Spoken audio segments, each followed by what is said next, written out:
Welcome to Conversations. I'm Suresh Kochatal. President Trump has gone ahead and done what he said he will do, impose another 25% tariff on India for buying Russian oil. Now it's a total of 50%. But effective as of today, as we speak, it is only 25%, which he announced earlier because the additional 25% will kick in expectedly around 27th of August. But if that gets pushed ahead, we know Trump always backs out. It might go on to September and October. And if Russia agrees to sign the peace deal with Ukraine, then everything is back to square one. We don't have to pay anything else, and we can still continue buying Russian oil. Many people have been writing in business papers, many have been asking questions. There have been news debates on subject as to what will India face if it gets hit with the 50%. There are few sectors that India will be impacted. Of course, pharmaceuticals will not be that, nor will software services be, because these are two exempt categories. They don't even fall under the 25%. So that we can relax. The sector that is, if hit by 50%, will be shrimps, textiles, machinery, that is low end machinery, and of course, gems and jewelry. Of these gems and jewelry, India still will have an edge even at 50% because we are the kings of cutting and polishing. The second sector that might get hit is textiles, where Bangladesh has an upper hand. India does have an upper hand in hosiery, with companies like Kitex, for example, who are number two in the world in hosiery. The demand for Christmas products, that is for Christmas, whatever is ordered by different companies, retailers in the US, must already be in the pipeline. And definitely, we will see more of exports being pushed in before the 27th August deadline, so that the products will reach US and can be sold for Christmas on before Christmas Eve. The third thing is shrimps. According to many Indian shrimp producers, there is going to be a problem because at 15%, Ecuador is our competitor in shrimps. And if they manage to sell it to US, we will be impacted. So obviously, India will have to find new markets. And why not domestic market? The problem is to realize a higher value. Many shrimp producers export their produce. Rightly so. They have every right to do it. As a result, what we get in India is a secondary shrimps that is not so great quality, which cannot be exported. So we will have to look at new markets. And that is exactly what Modi government is doing. I'm kind of amazed. I'm kind of really appreciative of the maturity of the Modi government in all this. Did not panic, did not make unnecessary statements. All the briefing was left to the Ministry of External Affairs. They did a very good job with the two other press notes they released. Piyush Goyal is not speaking. The US delegation is expected in India by end of this month. All that is happening. Trump is trying his best. He's known for this. He's a bluff and bluster man, a real estate guy. He knows that this is how he sells things. He blackmails people. But then we should stand up. We are not a banana republic. We are the fourth largest economy in the world. And for sure, we should know what our size of our economy is. We can withstand these shocks. Maybe in the short term, there will be a, say, 0.5% of our GDP will get shaved off in the next year. But already IMF and World Bank have raised the GDP projection for next year and even for this year. More importantly, we should realize one thing, that the Indian domestic sector is huge. We have newer markets opening up. We did a deal with UK at just about 0% for most product. Exploit that. Use that. Going to sign an agreement with EU. Use that.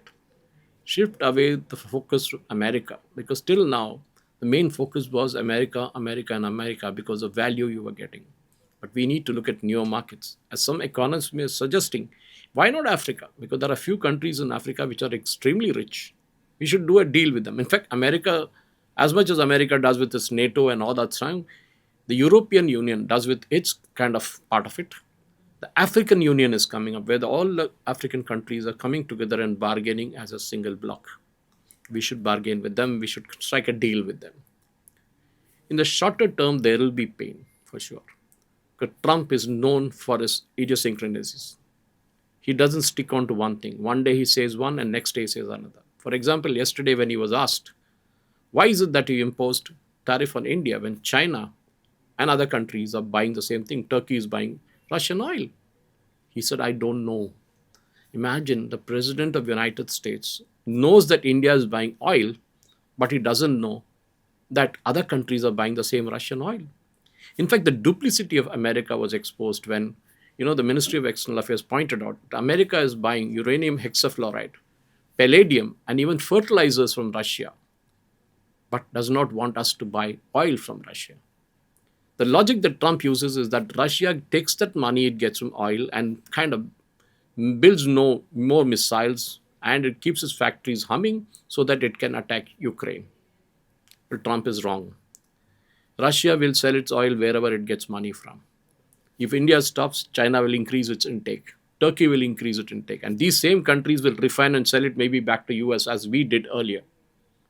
The US wanted us to buy Russian oil earlier, even during the Biden era, because it would keep the prices lower. We were buying the crude from Russia, refining it in India, and selling it to United States. Look at the irony of it. Today, Trump says, no, no, no, no, don't buy Russian oil. Fine.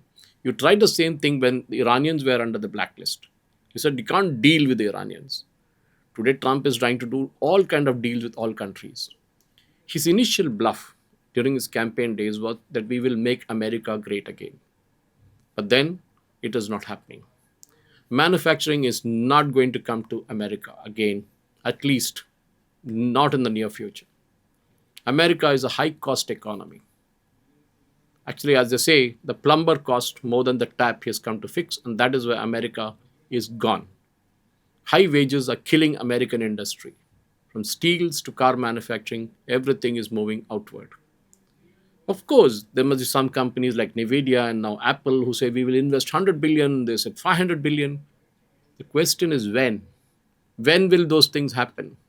And if so, will it happen? And the problem again is movement that is meant for American consumers, and that's exactly what Apple said. We are going to set up the plant to make phones for the American consumers. And naturally, those phones will cost twice the cost as a phone coming from Vietnam or India or even for that matter from China. So will the American consumers still pay the duties and buy that phone at a lower cost than buy an American-made phone? They are not loyal to that. They will buy from wherever they have, just like we Indians are. We will take the most cost-effective product and buy it, no matter where the source is. Of course, we have a phobia towards China now, because the initial thoughts always was that Chinese products never work, but their products have improved drastically. But American issue is that America wants to bring back manufacturing, especially steel, cars, and other products. But that will never happen. Bring the wage cost down, that is not possible, because you have already taken the wage cost to a level where it has become totally uncompetitive. That is why companies have moved to Mexico, Canada, China, and even other countries.